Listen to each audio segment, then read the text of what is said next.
अगर आप क्लास 9 से लेकर के 12th तक के स्टूडेंट हैं, जल्द ही मिडिल एजुकेशन आप सबके सामने लेकर के आ रहा है मैजिक डोज। अब बोलोगे सर ये क्या बवाल चीज़ है।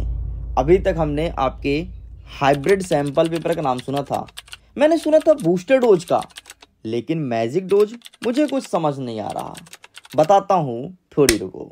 बूस्टर डोज क्या करता था, आपके एग्जाम में बूस्टअप करता था, एग्जाम के पेपर को फोड़ने में और टॉप करने में हेल्प करता था। लेकिन मैजिक डोज जो इंग्लिश सब्जेक्ट के लिए डेडिकेटेड है, आपको इंग्लिश में किस प्रकार से टॉप करना है, इंग्लिश में किस प्रकार से जादू से सारे क्वेश्चंस को सॉल्व करना है, एक एक चीज सिखाया जाएगा। और बड़ी बात तो ये है कि इस चीज को कवर किया जाएगा एमपी बोर्ड के सिलेबस के अकॉर्डिंग। फिर चाहे तुम किसी भी क्लास के क्यों ना हो, सभी क्लास के सिलेबस को ध्यान में रख करके और एक एक पॉइंट को बहुत अच्छे से डिस्कस किया जाएगा।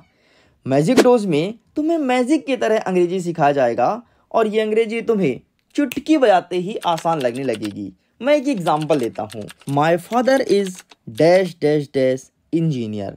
अब यहाँ पर जो डैश डैश डैश है वहाँ पर क्या आएगा, ए आएगा, एन आएगा कि दा आएगा। ये हम सब के लिए पहचानना बहुत मुश्किल होता है। इवन बहुत सारे स्टूडेंट्स ऐसे ग्रामेटिकल क्वेश्चंस में अपने नंबर भी कटा लेते हैं। आपको पता है ये उतना ही ईजी है जितना तुम्हें टफ लगता है। डैश के बाद वर्ड लिखा है इंजीनियर, तो आप एक काम कीजिए, इंजीनियर को हिंदी में लिखिए। जैसे मैंने यहाँ पर हिंदी में लिखा इंजीनियर। इंजीनियर का पहले ई से शुरू होता है, ई से, और ई कहाँ आता है, आ से लेकर के आहा के बीच में ई आता है, मतलब इसमें एन का यूज होगा। ऐसा कोई भी शब्द जो आ से लेकर के आहा के बीच में आता है उसमें एन लगता है, का से लेकर के ज्ञा के बीच में आता है तो ए का यूज होता है, और अगर कोई चीज फेमस है उसमें हम दा लगाते हैं।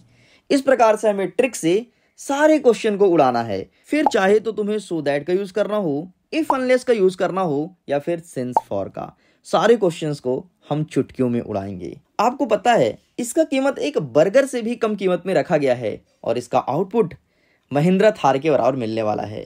तो अगर आप ऐसे ही चुटकियों में अपने सिलेबस के अकॉर्डिंग इंग्लिश को उड़ाना चाहते हैं तो खुद को रजिस्टर्ड कीजिए।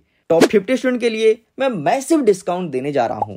ना तो आपको 500 रुपए पे करना है, ना ही करना है आपको 300 रुपए, आपको मात्र 200 रुपए पे करना है और इंग्लिश को अपने एग्जाम पैटर्न के अकॉर्डिंग सारे क्वेश्चंस को चुटकियों में उड़ाना है। तो खुद को रजिस्टर्ड कीजिए, लिंक वीडियो के डिस्क्रिप्शन बॉक्स में दिया गया है।